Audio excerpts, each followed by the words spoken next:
Charge of the Light Brigade, part 2. Preferably this time without the dog. Devices.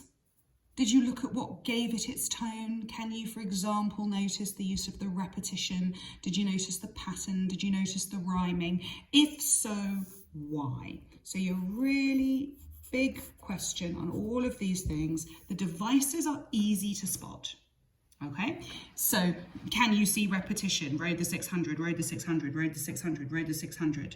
Not the 600, left of 600, nobled 600. You know, the pattern is there. The stanzas follow a particular formula. The question is not where is the pattern? The question is why is the pattern? So you're looking for what proves that sing-song, celebratory tone. Okay, why does everything rhyme? Why is the poem so accessible? Who is it that Alfred Lord Tennyson wanted this to appeal to? What was he trying to do by creating this poem, and was he successful?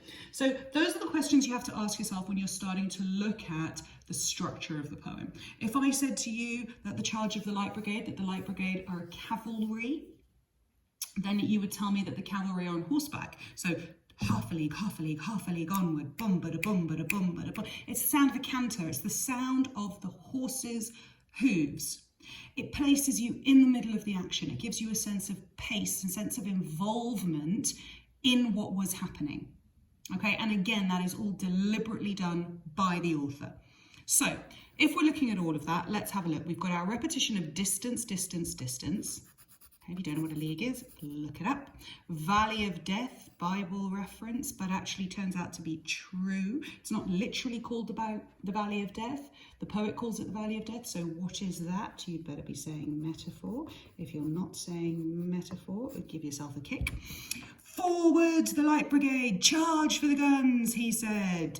Looking at the exclamation marks, okay? It's not just the orders, it's the urgency attached with them, the fact that they're doing something that is important. Forward the Light Brigade. So we're on verse 2 now. Was there a man dismayed? That is the first rhetorical question. You do have another one later. So what is the purpose of these rhetorical questions? Was there a man dismayed? Well, in this, the answer is no, because our heroes go in anyway. Not though the soldier knew, someone had blundered. So actually, this charge was a mistake.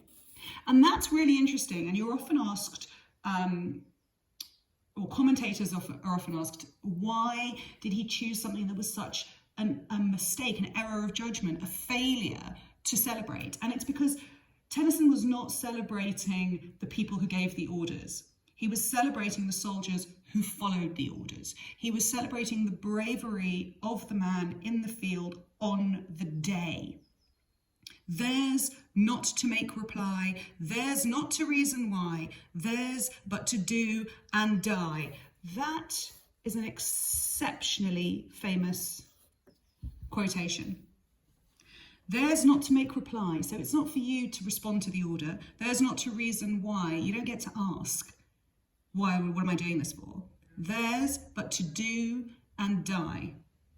That is the sacrifice that these soldiers make. That is their role. Into the Valley of Death rode the 600.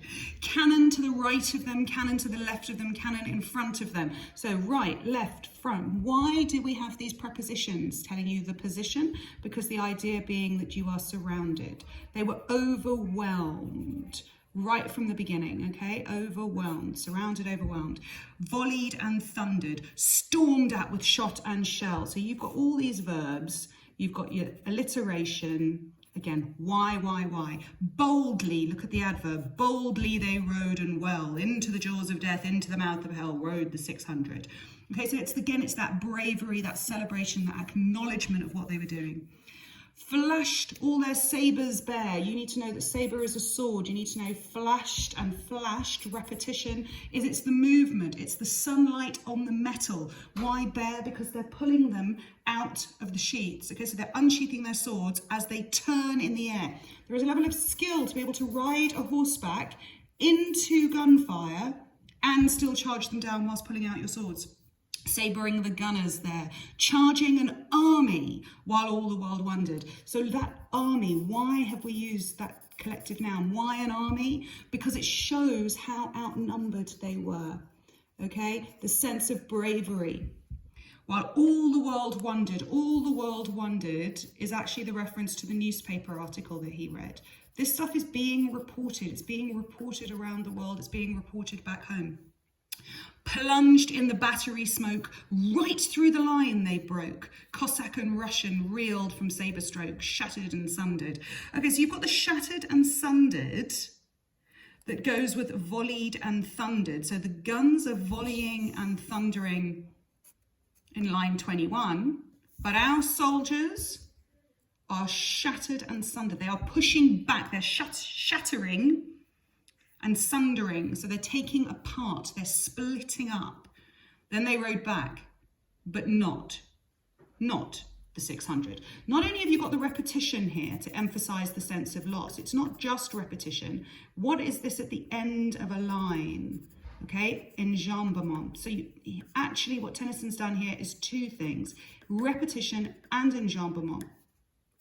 Okay, at the end of the line, then they rode back, but not, pause, not the 600. Cannon to the right of them, cannon to the left of them, cannon behind them. So this now gives you a sense again as if you are actually there. This visual idea that they have turned and are retreating, turned and heading back. So they charged in, they broke through the enemy lines, they attacked against guns, where's the gunnery? Against cannon, they used their swords. Cannon to the left of them, cannon to the right of them, cannon to the left of them, cannon behind them, volleyed and thundered, stormed at with shot and shell. There's your repetition again. Stormed at. So actually, even though they broke through the line, they weren't successful. They were still being fired on as they were leaving. While horse and hero, your alliteration there to point that out, while horse and hero fell, they that had fought so well came through the jaws of death, back through the mouth of hell. This is your whole journey, okay? So you go in one way, you come out the other way. It's a visual journey that Tennyson is taking the reader on to make us feel as if we are there. All that was left of them, left of 600. Repetition again. When can their glory fade? That is a rhetorical question. What's the answer supposed to be? When can their glory fade? The answer is never. Oh, the wild charge they made. That oh, that exclamation and the exclamation point at the end. Oh, the wild charge they made. All the world wondered. Honour the charge they made. Honour the Light Brigade. Noble 600. So it's also the use of adjectives that add to this sense of these were heroes that need to be celebrated. So back to the same question that we come to at the end of each time we revise a poem, back again to the end. And the question is, power or conflict? Where does it fit in? How would you use it? What poem can you compare it to? This is about soldiers' perspective. This is about how soldiers are viewed. This is about a reality or otherwise of war. About the aftermath of war, the idea that they have to be celebrated, that it has to be honoured, it has to be seen. Compare that with Remains, where the war never actually ends and it's still stuck inside your head. The enemy dug in behind enemy lines, as opposed to left behind in the sand. So every time you're rereading these poems, you need to be making your links. Remember, this question is a comparative question. Okay, I want you to be able to talk about more than one poem at the same time when we get back. Good, right.